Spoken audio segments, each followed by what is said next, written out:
Hello दोस्तों, मेरा नाम है आनंद और आप देख रहे हैं द कॉमर्स ट्यूटर। आज के इस लेक्चर में हम चैप्टर 3 बिजनेस एनवायरनमेंट, जो कि क्लास 12 बिजनेस स्टडीज़ का चैप्टर है, उसकी डिस्कशन को आगे कंटिन्यू करते हुए जो टॉपिक पढ़ेंगे उसको कहते हैं dimensions of business environment. Okay, तो बिजनेस एनवायरनमेंट के अलग अलग डायमेंशंस या अलग अलग फैक्टर्स क्या हैं जो बिजनेस एनवायरनमेंट को बनाते हैं। तो यहाँ पर देखो एक इमेज दी हुई है। इस इमेज को अगर आप देखेंगे तो आपको पता चलेगा कि टोटल 5 ऐसे डायमेंशंस हैं या टोटल 5 ऐसे अलग अलग फोर्सेस हैं जिससे बिजनेस एनवायरनमेंट बनता है। और यही 5 फोर्सेस जो हैं ये अलग अलग डायमेंशंस ऑफ बिजनेस एनवायरनमेंट हैं। कौन कौन से हैं? सबसे पहले है इकोनॉमिक एनवायरनमेंट, उसके बाद है सोशल एनवायरनमेंट, तीसरा है टेक्नोलॉजिकल एनवायरनमेंट, चौथा है पॉलिटिकल एनवायरनमेंट और पांचवा है लीगल एनवायरनमेंट। तो ये कोई सीक्वेंस नहीं है जो हमको मेंटेन करनी है। पांचों ही बिजनेस एनवायरनमेंट के अलग अलग कंपोनेंट्स हैं, अलग अलग फोर्सेस हैं और पांचों ही एक साथ एग्जिस्ट करते हैं। और इस लेक्चर में हम बिजनेस एनवायरनमेंट के इन्हीं डायमेंशंस के बारे में डिस्कस करेंगे जितना भी पॉसिबल हो पाएगा। लेक्चर ज़्यादा लंबा होगा तो अगले लेक्चर्स में डिस्कशन को कंटिन्यू करेंगे। ओके, तो चलिए आगे बढ़ते हैं, देखते हैं यहाँ पर क्या लिखा है। बिल्कुल अच्छे से समझ के आगे बढ़ना है, कहीं भी किसी को कोई कंफ्यूजन नहीं रहनी चाहिए। तो ये जो फैक्टर्स हैं या डायमेंशंस हैं, दे हैव अ डायरेक्ट और indirect influence over the business. तो ये जो बिजनेस एनवायरनमेंट के डायमेंशंस हैं, इसको हम क्यों पढ़ रहे हैं, मैं क्यों पढ़ा रहा हूँ, आप क्यों पढ़ रहे हैं? क्योंकि आपने कॉमर्स लिया है और आगे चलकर आपको बिजनेसेस संभालने हैं। आप एमबीए करेंगे, मैनेजर्स बनेंगे या चार्टर्ड अकाउंटेंट बनेंगे, जो भी बनेंगे, आपको बिजनेसेस संभालने हैं। और अभी से आपको ये चीज़ पता होना बहुत ज़रूरी है कि बिजनेस एनवायरनमेंट एक ऐसा फोर्स है जिसका बिजनेस पे डायरेक्ट और इनडायरेक्ट इन्फ्लुएंस हो सकता है। Okay, study and analysis of this factors is important for decision making and improving the performance of the enterprise. तो अगर आपको अपने बिजनेस एंटरप्राइज की परफॉर्मेंस को इंप्रूव करना है तो आपको कंपल्सरीली बिजनेस एनवायरनमेंट को स्टडी और एनालाइज करना पड़ेगा। और इस स्टडी और एनालिसिस से आप जो भी कंक्लूजन्स में पहुंचेंगे उसकी हेल्प से आपको बिजनेस में डिसीजन मेकिंग करना पड़ेगा, वरना आप बिजनेस के परफॉर्मेंस को इंप्रूव नहीं कर पाएंगे। ओके, ये क्यों जरूरी है? क्योंकि आपको पता है कि एक बिजनेस आइसोलेशन में कभी एग्जिस्ट नहीं करता है, वो अपने बिजनेस एनवायरनमेंट के अंदर ही सरवाइव करता है, वहीं पर पनपता है, वहीं पर परफॉर्म करता है। अपनी सर्विसेज और गुड्स जो हैं वो इसी बिजनेस एनवायरनमेंट में ही सप्लाई करता है और इसी में वो ग्रो भी करता है। तो इस एनवायरनमेंट को बिना स्टडी और एनालाइज किए कोई भी बिजनेस एंटरप्राइज जो है अपनी परफॉर्मेंस को इंप्रूव नहीं कर पाएगा। Okay, The dimensions of business environment form part of the general business environment and not the specific business environment। अब ध्यान से सुनना ये चीज़। मैंने आपको बिजनेस एनवायरनमेंट के फीचर्स पढ़ाते समय कहा था कि बिजनेस एनवायरनमेंट दो टाइप का हो सकता है, एक होता है स्पेसिफिक और एक होता है जनरल। ओके, तो स्पेसिफिक कौन सा बिजनेस एनवायरनमेंट होता है? बिजनेस एनवायरनमेंट के जो फैक्टर्स सिर्फ आपके बिजनेस एंटरप्राइज को इफेक्ट करते हैं वो हो गए स्पेसिफिक, और जो फैक्टर्स हर बिजनेस एंटरप्राइज को इफेक्ट करते हैं वो हो गए जनरल। ठीक है, तो यहां पर ऑल बिजनेस एंटरप्राइजेस को जो भी बिजनेस एनवायरनमेंट के फैक्टर्स इफेक्ट करते हैं वो जनरल बिजनेस एनवायरनमेंट हो गया, और स्पेसिफिक ओनली यू, सिर्फ आपको जो इफेक्ट करता है वो हो गया स्पेसिफिक। एग्जाम्पल के तौर पे मान लो किसी प्रोडक्ट पे टैक्स बढ़ा दी गवर्नमेंट ने। अब ये जो टैक्स बढ़ा दी है गवर्नमेंट ने, ये हर बिजनेस को इफेक्ट करेगी जो वो प्रोडक्ट बेचता है, तो ये जनरल बिजनेस एनवायरनमेंट का पार्ट हो गया। लेकिन मान लो कि आपके किसी कस्टमर ने आपके ऊपर एक कोर्ट केस कर दिया जिसके कारण आपकी मार्केट में रेप्यूटेशन खराब हो रही है, तो ये एक स्पेसिफिक बिजनेस एनवायरनमेंट, क्योंकि कस्टमर भी बिजनेस एनवायरनमेंट का एक पार्ट है, वो अगर आप पे कोर्ट केस करता है और जिससे आपकी इमेज खराब हो रही होती है, तो ये बिजनेस एनवायरनमेंट जो है ये स्पेसिफिक बिजनेस एनवायरनमेंट का पार्ट है, क्योंकि ये सिर्फ आपको इफेक्ट कर रही है, आपके जैसे दूसरे बिजनेसेस जो हैं मार्केट में उनको कोई इफेक्ट नहीं कर रही है। तो डिफरेंस पता चल गई आपको स्पेसिफिक और जनरल बिजनेस एनवायरनमेंट की। और यहाँ पर जो हम डायमेंशंस पढ़ रहे हैं, जो पांचों dimensions, economic, political, social, technological और लीगल, ये पांचों जनरल बिजनेस एनवायरनमेंट के पार्ट हैं, स्पेसिफिक बिजनेस एनवायरनमेंट के पार्ट नहीं है। यानी कि अगर इन डायमेंशंस में कोई चेंज होगा तो ये हर बिजनेस को इक्वली इफेक्ट करेगा, सिर्फ आपको नहीं करेगा। Okay, General business environment is the most important dimension of business environment as businesses cannot influence or change the component of general environment. Rather, it has to change its plans and policies according to the changes taking place in the general environment. अब क्या होता है कि जो general business environment है ये बहुत important है। इंपॉर्टेंट क्यों है? क्योंकि बिजनेस एंटरप्राइज जो है ये इस जनरल बिजनेस एनवायरनमेंट में जो भी फोर्सेस हैं, ये पांचों फोर्सेस, इनको इन्फ्लुएंस नहीं कर सकती या चेंज नहीं कर सकती। रैदर क्या करना पड़ता है बिजनेस एंटरप्राइज को? इसको अपने आप में, अपने अंदर चेंजेस लाने पड़ते हैं, changes in the business environment के अकॉर्डिंगली। कैसे वो चेंजेस लाएंगे? वो अपने प्लान्स एंड पॉलिसीज को बदलेंगे, ठीक है, ताकि वो एक्सटर्नल एनवायरनमेंट में जो भी चेंजेस हो रहे हैं उनके साथ कदम से कदम मिला के, उनसे अडॉप्ट करके अपने आप को आपस में वो चल सकें। ओके, तो यहाँ पर ये जो कह रहा है कि बिजनेस जो है वो जनरल बिजनेस एनवायरनमेंट के कंपोनेंट्स को चेंज नहीं कर पाता, उसका एक एग्जांपल बताता हूँ। ये जो टैक्स बढ़ गया, इसको आप कंट्रोल नहीं कर सकते, इसको चेंज नहीं कर सकते। आप यहाँ पर क्या कर सकते हैं? अपने प्रोडक्ट की कॉस्ट को थोड़ा कम करके ये जो टैक्स बढ़ गई है उसके लिए आप एकोमोडेट कर सकते हैं कि प्रोडक्ट की प्राइस बहुत ज़्यादा हाई ना हो जाए, या आप अपनी प्रॉफिट में थोड़ी सी कटिंग करके प्रोडक्ट के प्राइस को उतना ही बरकरार रखने की कोशिश कर सकते हैं, ताकि आपका प्रोडक्ट का जो डिमांड है मार्केट में वो कम ना हो जाए, ठीक है। लेकिन आप इस टैक्स में जो चेंज है हो रहा है इसको आप कंट्रोल नहीं कर सकते, आपको अपने अंदर बदलाव लाना होगा इससे निपटने के लिए। लेकिन स्पेसिफिक बिजनेस एनवायरनमेंट, जो मैंने आपको एग्जांपल दिया कि एक कंज्यूमर आपको पता चला कि आपके ऊपर कोर्ट केस करने वाला है, तो आप उसको अप्रोच करके उससे आउट ऑफ कोर्ट सेटलमेंट करके आप उसको कोर्ट केस करने से रोक सकते हैं। यहाँ पर आप जो स्पेसिफिक बिजनेस एनवायरनमेंट में जो घटनाएं घटने वाली हैं उसको आप कुछ हद तक अपने कंट्रोल से या अपने इन्फ्लुएंस से चेंज कर सकते हैं, पर जनरल बिजनेस एनवायरनमेंट में जो चीज़ें हो रही हैं वो आपके कंट्रोल में हमेशा नहीं रहती हैं। आपको अपने आप को उसके हिसाब से ढालना पड़ता है ताकि आप सर्वाइव कर सकें। ओके, तो आशा करता हूं कि ये सारी बातें जो हैं वो आपको बिल्कुल क्लियरली समझ में आ गई होंगी। अब इसके बाद जो पहला डायमेंशन है बिजनेस एनवायरनमेंट का, इकोनॉमिक एनवायरनमेंट, इसको हम डिस्कस करेंगे। ओके, तो इकोनॉमिक एनवायरनमेंट क्या है? इकोनॉमिक एनवायरनमेंट का मतलब सारे फोर्सेस और फैक्टर्स जो किसी कंट्री की इकोनॉमी को इन्फ्लुएंस करते हैं। इकोनॉमी का मतलब आपको पता है, हर कंट्री एक बिजनेस हब है जहां पर लोग बिजनेस कर रहे हैं और पैसों का फ्लो हो रहा है, ठीक है। तो जिस भी कंट्री में पैसों का फ्लो हो रहा है उस पैसों के फ्लो के टोटल सिस्टम को बोलते हैं कलेक्टिवली एक इकोनॉमी। ओके, और एक बिजनेस के लिए इकोनॉमिक एनवायरनमेंट बहुत ज़्यादा इंपॉर्टेंट है, क्योंकि बिजनेस भी पैसों से लेन देन से रिलेटेड ही एक जो है एंटिटी है, एक ऑर्गेनाइजेशन है जहां पर हर काम पैसों के लेन देन से ही होता है। ये हमारी इकोनॉमी का एक पार्ट है बिजनेस हाउस। ओके, तो इसलिए इकोनॉमिक एनवायरनमेंट के जो फैक्टर्स हैं, जो फोर्सेस हैं, ये बिजनेस के लिए बहुत ज़्यादा इंपॉर्टेंट है। अब इकोनॉमिक एनवायरनमेंट में क्या क्या चीज़ें आती हैं? इसमें जीडीपी या नेशनल इनकम आती है, पर कैपिटा इनकम आती है, employment rate, industrial policy, monetary policy, fiscal policy वगैरह। ये जो चीज़ें हैं ये आपने इकोनॉमिक्स में पढ़ी होंगी, आपको अच्छे से पता होंगी ये क्या है। और अगर आपको नहीं पता है तो आप हर टर्म को एक बार गूगल कर लीजिए, आपको समझ में आ जाएगा कि ये सब क्या है। तो इन सारी चीज़ों से बिजनेस को बहुत ज़्यादा फर्क पड़ता है और ये सारी चीज़ें ही इकोनॉमिक एनवायरनमेंट के पार्ट्स हैं। अब चलिए, किसी भी चीज़ को बिना एग्जाम्पल्स के समझना बहुत मुश्किल है, इसलिए देखते हैं कुछ एग्जाम्पल्स ऐसे हमने यहाँ लिख रखे हैं जो ये बताते हैं कि इकोनॉमिक एनवायरनमेंट कैसे बिजनेस को अफेक्ट कर सकता है। तो सबसे पहला पॉइंट जो यहाँ पर लिखा हुआ है वो है कि rise in the disposable income of people due to increase in gross domestic product of a country creates increasing demand for products. तो लिखा है कि rise in the disposable income. Disposable income मतलब खर्च करने लायक जो इनकम है आपकी, मतलब इनकम से अगर आपने सेविंग्स अपना निकाल लिया तो उसके बाद जो आपके पास बचता है इनकम, वो हो गया आपका डिस्पोजेबल इनकम, जिसको आप खर्च करते हैं अपनी नेसेसिटीज़ के लिए, रोटी कपड़ा मकान वगैरह जो आपकी बेसिक नेसेसिटीज़ हैं, और कुछ लग्जरीज़ के लिए भी जो पैसे आप खर्च करते हैं उसको डिस्पोजेबल इनकम कहते हैं। तो अगर किसी कंट्री का जीडीपी यानी कि नेशनल इनकम अगर बढ़ रहा है तो उस कंट्री में रहने वाले जो लोग हैं उनकी डिस्पोजेबल इनकम भी बढ़ेगी। तो अगर लोगों की डिस्पोजेबल इनकम बढ़ेगी तो इसका मतलब यह है कि उनके पास अब खर्च करने के लिए ज़्यादा पैसे हैं, तो लोग जो है वो पैसे खर्च कैसे करेंगे, रास्ते में ऐसे उड़ाते तो नहीं फिरेंगे, वो उनसे कुछ सामान ही खरीदेंगे या सर्विसेज खरीदेंगे।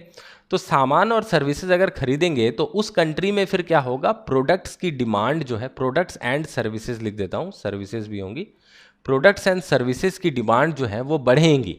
प्रोडक्ट और सर्विसेज की डिमांड्स बढ़ेंगी तो बिजनेस हाउसेस की सेल्स बढ़ेगी, सेल्स बढ़ेगी तो उनकी बिजनेस भी ग्रो करेगी। तो इस तरह से अगर इकोनॉमिक एनवायरनमेंट में जीडीपी जो है वो बढ़ रहा है तो वो आपके बिजनेस को पॉजिटिवली इफेक्ट कर सकती है।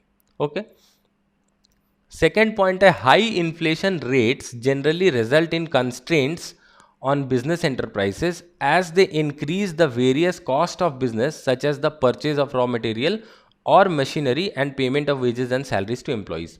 तो इन्फ्लेशन का मतलब आप जानते हैं, इन्फ्लेशन एक ऐसी सिचुएशन है जहां पर चीज़ों के दाम जो है वो बढ़ते रहते हैं। तो अगर हाई इन्फ्लेशन रेट है किसी कंट्री में या किसी इकोनॉमी में तो उससे क्या होगा, वो बिजनेस एंटरप्राइजेस के ऊपर एक प्रतिबंध लगा देंगे, एक कॉन्स्टेंट लगा देंगे, क्योंकि बिजनेस एंटरप्राइजेस जो भी प्रोडक्ट्स या जो भी सर्विसेज बनाते हैं, इन प्रोडक्ट्स या सर्विसेज को बनाने के लिए उनके कुछ खर्चे होते हैं, एक्सपेंसेस, जैसे कि रॉ मटेरियल्स खरीदना हो गया, लेबर को सैलरी वेजेस देना हो गया, ओके, मशीनरी वगैरह जो खरीदना पड़ता है प्रोडक्शन करने के लिए, उन सब की कॉस्ट अगर बढ़ेगी तो कॉस्ट ऑफ प्रोडक्शन जो है, कॉस्ट ऑफ रनिंग बिजनेस जो है वो बढ़ जाएगा। तो उसमें बिजनेस के पास अगर लिमिटेड फाइनेंस हो तो उसके हाथ पैर बंध जाते हैं, वो ज़्यादा आसमान में उड़ने के जो ख्वाब देखते हैं बिजनेस एंटरप्राइजेस, वो उतना ऊंचा उड़ नहीं पाते हैं, क्योंकि चीज़ों के दाम जब बढ़ जाते हैं तो उस हिसाब से उनको फिर काट छांट करनी पड़ती है अपने ग्रोथ के प्लान्स में, फिर उनको जो है थोड़ा सा सैक्रिफाइस, थोड़ा सा कॉम्प्रोमाइज़ करना पड़ता है। तो यहाँ पर जैसे rise in the disposable income business के लिए एक पॉजिटिव अप्रोच दे रहा था, बिजनेस को एक पॉजिटिव साइड दे रहा था, हाई इन्फ्लेशन रेट बिजनेस को ड्रैग कर रहा है नीचे, उनको एक नेगेटिव इंपैक्ट कर रहा है। ओके, तो ये चीज़ हो गई। थर्ड पॉइंट है decrease in the interest rate is beneficial and increase demand for long term assets such as homes, cars etcetera as loans become cheaper. अब अगर मार्केट में रिजर्व बैंक जो है वो इंटरेस्ट रेट को घटा देती है मॉनेटरी पॉलिसी के अंदर, तो वहां पर क्या होता है, लोन्स जो होते हैं वो सस्ते हो जाते हैं। लोन्स की कीमत क्या है, लोन्स की कीमत है इंटरेस्ट, और इंटरेस्ट की रेट अगर गिर जाती है तो लोन्स बन जाते हैं सस्ते, और लोग ज़्यादा लोन लेते हैं। लोन लेके लोग अपने घर में पैसे तो रखते नहीं हैं, उससे एसेट्स खरीदते हैं, लॉन्ग टर्म एसेट्स ज़्यादातर, जैसे कि गाड़ियाँ खरीद ले, घर खरीद लिए। ओके, तो इससे क्या होता है, इन सब लॉन्ग टर्म एसेट्स की डिमांड बढ़ जाती है, और जो बिजनेसेस इन एसेट्स में डील करते हैं उनकी रेवेन्यू भी बढ़ जाती है। अब देखो चौथा पॉइंट है changes in tax structure, example introduction of GST will affect most of the business enterprises. तो टैक्स स्ट्रक्चर में अगर कोई चेंज होता है, कोई बहुत बड़ा चेंज जैसे कि इंडिया में हुआ with the introduction of GST, तो ये सारे बिजनेसेस को अफेक्ट करती है। सारे बिजनेसमैन पहले घबरा जाते हैं कि नई एक चीज़ आने वाली है जीएसटी, इससे कैसे निपटेंगे। वो टैक्स को लेके इतना टेंशन में पड़ जाते हैं कि अपने बिजनेस की ग्रोथ वगैरह के बारे में वो एक मिनट के लिए उससे उनका ध्यान जो है वो हट जाता है। तो ये सब चीज़ें हैं जो बिजनेस को अफेक्ट करती हैं, और ये चीज़ें जो है वो इकोनॉमिक एनवायरनमेंट का पार्ट है। ओके, फिर देखो ये सबसे इंपॉर्टेंट चीज़ जो 2006 में हुई थी, 8 नवंबर 2016 में 8 नवंबर 2016 को डीमोनेटाइजेशन हुआ था। और डीमोनेटाइजेशन में आपको पता है कि 1000 रुपये और 500 रुपये के नोट्स को कैंसिल कर दिया गया था, वो लीगल टेंडर नहीं रह गए थे और ये बिल्कुल कागज़ का टुकड़ा बन गए थे, और इसके कारण बिजनेसेस को और साधारण जो नागरिक हैं उनको भी काफ़ी दिक्कतें उठानी पड़ी थी। लोगों के पास कैश नहीं थे, बिजनेसेस की सेल्स जो है वो काफ़ी बुरी तरह से हिट हो गई थी कुछ दिनों के लिए। फिर कुछ दिनों बाद जो है स्थिति महीने, 1.5 महीने, 2 महीने बाद जो है वो सामान्य हो गई थी।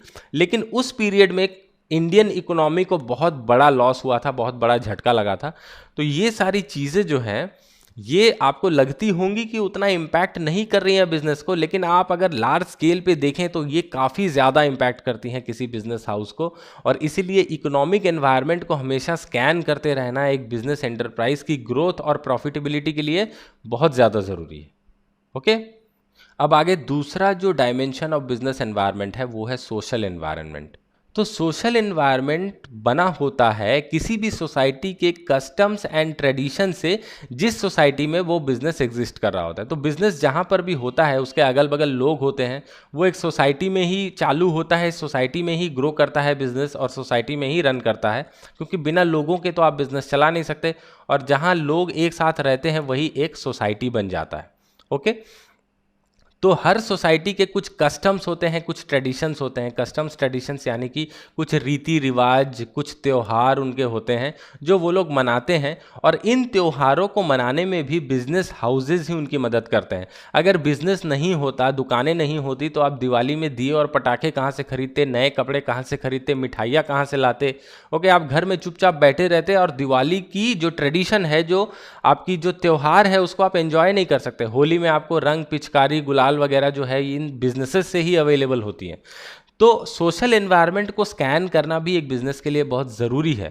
सोशल एनवायरनमेंट में standard of living, test, preference, education level of the people living in the society, ये सारी चीज़ें आती हैं जहाँ पर बिजनेस ऑपरेट कर रही होती है, और ये सारी चीज़ें इंपॉर्टेंट होती हैं।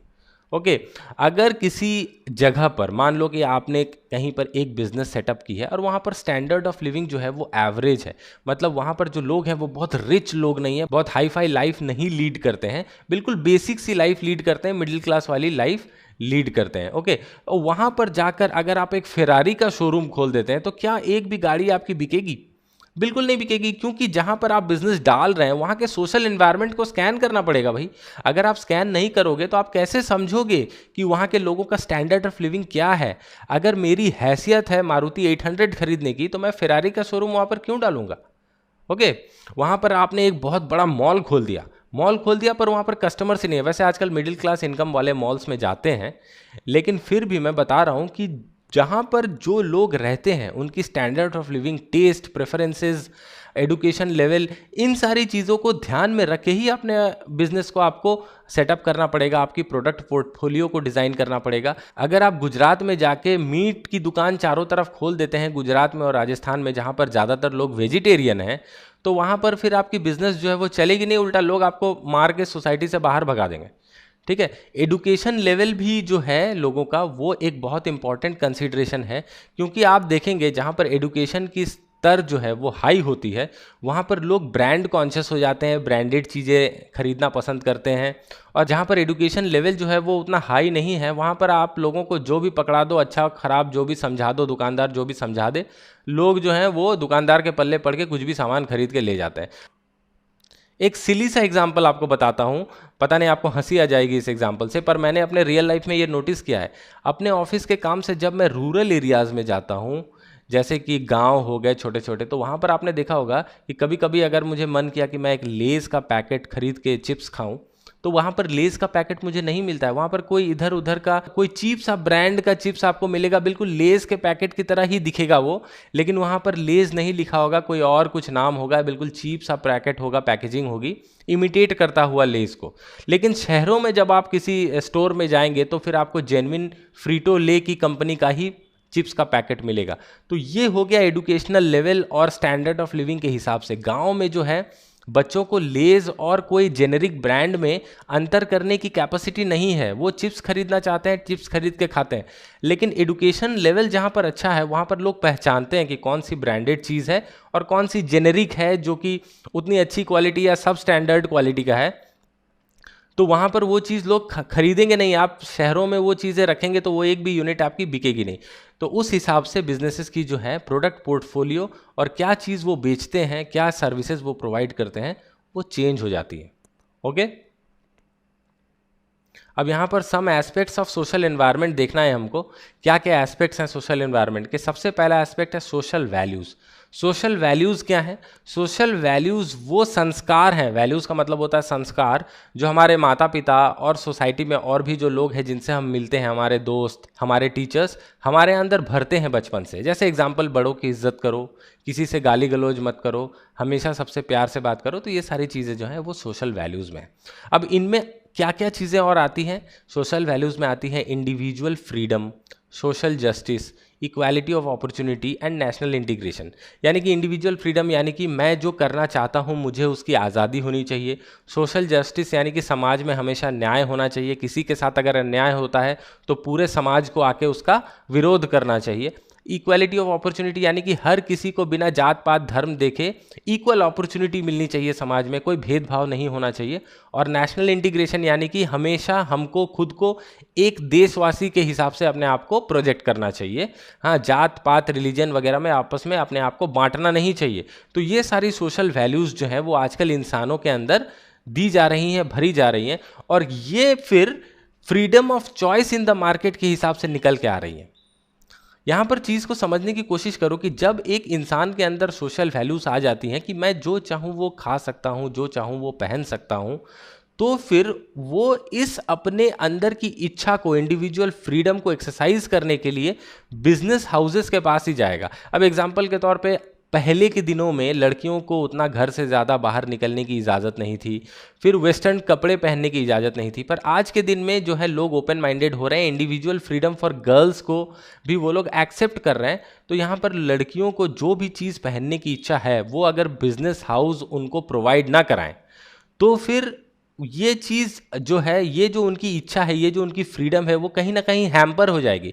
इसलिए ये बिजनेस की एक रिस्पॉन्सिबिलिटी होती है टुवर्ड्स सोसाइटी कि ये सारे सोशल वैल्यूज़ को वो स्कैन करे और इनके हिसाब से जो भी प्रोडक्ट्स कस्टमर्स को अवेलेबल कराने ज़रूरी हैं ताकि वो अपने सारे इन राइट्स को और सोशल इन चीज़ों को जो है वो एंजॉय कर सके, वो प्रोडक्ट्स उनको मिले। ओके, और ये चीज़ कौन प्रोवाइड करा सकता है? बिजनेस हाउसेज या बिजनेस एंटरप्राइजेज ही प्रोवाइड करा सकती हैं। और बिजनेस हाउसेज की ये भी रिस्पॉन्सिबिलिटी है कि वो नॉन डिस्क्रिमिनेटरी एम्प्लॉयमेंट प्रैक्टिसेस रखें, यानी कि उनके अंदर जो भी लोग काम कर रहे हों उनमें वो कोई भेदभाव ना करें, या तो जेंडर के बेसिस पे कि आदमी और औरत में भेदभाव कर रहे हैं, या किसी रिलीजियन, कास्ट वगैरह, कलर, कास्ट, क्रीड, इन सब के बेसिस पे कोई भेदभाव ना करें। ओके, अगर आप किसी बिजनेस ऑर्गेनाइजेशन में जाएंगे और वहाँ पर आप देखेंगे कि अलग अलग रिलीजन या कास्ट या जेंडर के बेसिस पे एम्प्लॉयज़ में जो है भेदभाव हो रहा है, तो फिर आप वहाँ पर फिर से और जाना पसंद नहीं करेंगे, आपको वहाँ की जो एनवायरनमेंट है वो बिल्कुल पसंद नहीं आएगी।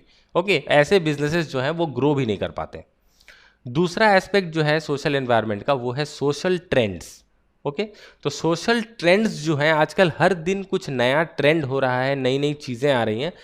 तो सोशल ट्रेंड्स जो नए आ रहे हैं वो बिजनेसेस को वेरियस अपॉर्चुनिटीज़ भी देती हैं और थ्रेट्स भी देते हैं। जैसे फॉर एग्जांपल हेल्थ और फिटनेस जो है ये आजकल ट्रेंड बनता जा रहा है। लोग जो है वो फिट रहना चाहते हैं, हेल्दी रहना चाहते हैं। इसमें क्या हो रहा है कि डिमांड क्रिएट हो रही है for organic food. Organic food यानी कि जिसमें केमिकल्स, पेस्टिसाइड्स ज़्यादा यूज़ नहीं हुए हैं, उस टाइप के फूड की डिमांड जो है वो बढ़ रही है। डाइट सॉफ्ट ड्रिंक्स जैसे कि डाइट कोक, डाइट पेप्सी। उसके बाद जिम्स, जगह जगह पर जिम्स बन रहे हैं, लोग जिम में जाना ज़्यादा पसंद करते हैं अपने आप को फिट रखने के लिए। बॉटल्ड वाटर खरीद रहे हैं, इधर उधर का पानी नहीं पी रहे हैं। और फूड सप्लीमेंट्स जैसे कि प्रोटीन पाउडर वगैरह, ये सब चीज़ें वो लोग ले रहे हैं ताकि एक हेल्दी लाइफस्टाइल मेंटेन कर सकें। तो ये कुछ बिजनेसेस के लिए अपॉर्चुनिटीज़ बन के आई हैं। बहुत सारे लोग अब जिम्स का बिजनेस कर रहे हैं, ऑर्गेनिक फूड उगाने की कोशिश कर रहे हैं। बॉटल्ड मिनरल वाटर का बिजनेस जो है वो आजकल बहुत ज़्यादा फैल गया है। तो ये सोशल ट्रेंड जो है, हेल्दी और फिट रहने का ट्रेंड, ये कुछ बिजनेसेस के लिए अपॉर्चुनिटीज़ बन के आया और कुछ बिजनेसेस के लिए थ्रेट भी बन के आया है। किस बिजनेस के लिए थ्रेट? अब आईटीसी सिगरेट्स बनाती है, तो जो लोग हेल्दी रहना चाहते हैं और फिटनेस फ्रीक हैं वो फिर सिगरेट को त्यागने की कोशिश करेंगे, जो शराब है उसको त्यागने की कोशिश करेंगे, टोबैको को त्यागने की कोशिश करेंगे। तो इन सब बिजनेसेस के लिए फिर ये जो ट्रेंड है वो एक थ्रेट की तरह काम करता है। तो इसीलिए सोशल ट्रेंड्स भी आपके बिजनेस को बहुत ज़्यादा इफेक्ट करते हैं। उसके बाद third point, education and literacy rate. जैसे मैंने गांव में चिप्स वाला एग्जांपल आपको दिया कि जहां पर पब्लिक जितनी ज़्यादा एडुकेटेड और लिटरेट है वहां पर प्रोडक्ट की डिमांड भी उस हिसाब से चेंज हो जाती है। Change in quality of life, आजकल लाइफ जो है उसकी क्वालिटी चेंज हो रही है। लोग ऐशो आराम की ज़िंदगी ज़्यादा जी रहे हैं। काफ़ी सारे गैजेट्स ऐसे आ गए हैं जो हमारी डेली लाइफ में हमको बहुत ज़्यादा हेल्प करती हैं। जैसे कि आप मान लो वॉशिंग मशीन हो गई, माइक्रोवेव ओवन हो गया। तो ये सारी चीज़ें जो हैं वो change in quality of life ला रही हैं और उन change in quality of life के लिए फिर इन चीज़ों की डिमांड भी और बढ़ रही है। अब आपके पड़ोसी ने एक नया माइक्रोवेव ओवन खरीदा तो आपकी मम्मी जब उसको देखेंगी तो उनको लगेगा कि मैं दिन भर इतना मेहनत करती हूँ, अगर ये माइक्रोवेव मेरे पास होता तो मैं भी आराम से रह पाती मेरी पड़ोसन की तरह। और वो इसी सोच में अपनी क्वालिटी ऑफ लाइफ को इम्प्रूव करने के लिए एक नया माइक्रोवेव ओवन खरीद लेगी। और एक नया माइक्रोवेव ओवन खरीदने का मतलब है कि एक बिजनेस एक्टिविटी हो रही है, बिजनेस को एक कस्टमर मिल रहा है, तो हर चीज़ जो है वो बिजनेस से रिलेट करती है। सोसाइटी में जो लोग रहते हैं उनमें जो वैल्यूज़ हैं, उनकी जो ट्रेंड्स हैं, वो भी बिजनेस को काफ़ी ज़्यादा इफेक्ट करती है। 5वां point, equal status for men and women in work place. Businesses आज अपने एम्प्लॉयज़ में मेन और वुमेन में ज़्यादा बाइफार्केट नहीं करते, वुमेन को भी इक्वल स्टेटस दे रहे हैं। इसलिए देखो यहाँ पर एक इमेज है, उसमें ये चीज़ इलस्ट्रेट की गई है कि विमेन जब ज़्यादा आजकल नौकरियां करने लगे हैं तो इससे कुछ चीज़ों की डिमांड बढ़ गई है। पहला है फैशन इंडस्ट्री। विमेन को ऑफिस जाने के लिए अब फॉर्मल वियर चाहिए, तो विमेन की जो फॉर्मल वियर की जो डिमांड थी वो बढ़ गई है, क्योंकि ज़्यादा से ज़्यादा औरतें जो हैं आजकल जॉब्स कर रही हैं, तो उनको फॉर्मल ड्रेस की डिमांड होती है। औरतों को भी अब लैपटॉप्स और स्मार्टफोन्स चाहिए होते हैं। पहले सिर्फ लोग जो मेन जो काम करते थे घर में, अगर एक बंदा काम करता है तो उसके पास सिर्फ लैपटॉप होता था, अब उसकी वाइफ भी काम कर रही है तो अब 2 लैपटॉप्स चाहिए होंगे। माइक्रोवेव ओवन का एग्जांपल मैंने ऑलरेडी लिया कि अगर ये वुमेन अगर काम करती हैं तो घर में उनको खाना बनाने के लिए कम टाइम मिलता है तो वो फिर माइक्रोवेव ओवन खरीदती हैं। कॉस्मेटिक्स वगैरह जो है ज़्यादा लगते हैं क्योंकि मेकअप करके काम पे जाना पड़ता है। और फूड हैबिट्स में भी अब आजकल पैक्ड फूड की तरफ सब कोई बढ़ रहे हैं। पहले घर में औरतें जो है वो अचार वगैरह बनाती थी, पर आजकल जो है ये सपना हो गया है, सब कोई पैकेट फूड की तरफ ही आगे बढ़ रहे हैं। तो ये जो सोसाइटी में चेंजेस हो रही है, यानी कि औरतें जो ज़्यादा से ज़्यादा आजकल एम्प्लॉयड हो रही हैं, जॉब्स की तरफ जा रही हैं, सिर्फ हाउसवाइफ रहना नहीं पसंद कर रही हैं, ये चीज़ों की डिमांड्स में चेंज ला रहा है, बिजनेस की एक्टिविटीज़ में चेंज ला रहा है सोसाइटी में। ओके, तो ये सारी चीज़ें हमको स्टडी करनी ज़रूरी है। तो इस लेक्चर में बस हम इतना ही डिस्कस करेंगे, आगे वाली जो डायमेंशंस है वो हम आने वाले लेक्चर में डिस्कस करेंगे। इस वीडियो को देखने के लिए आपका बहुत बहुत धन्यवाद।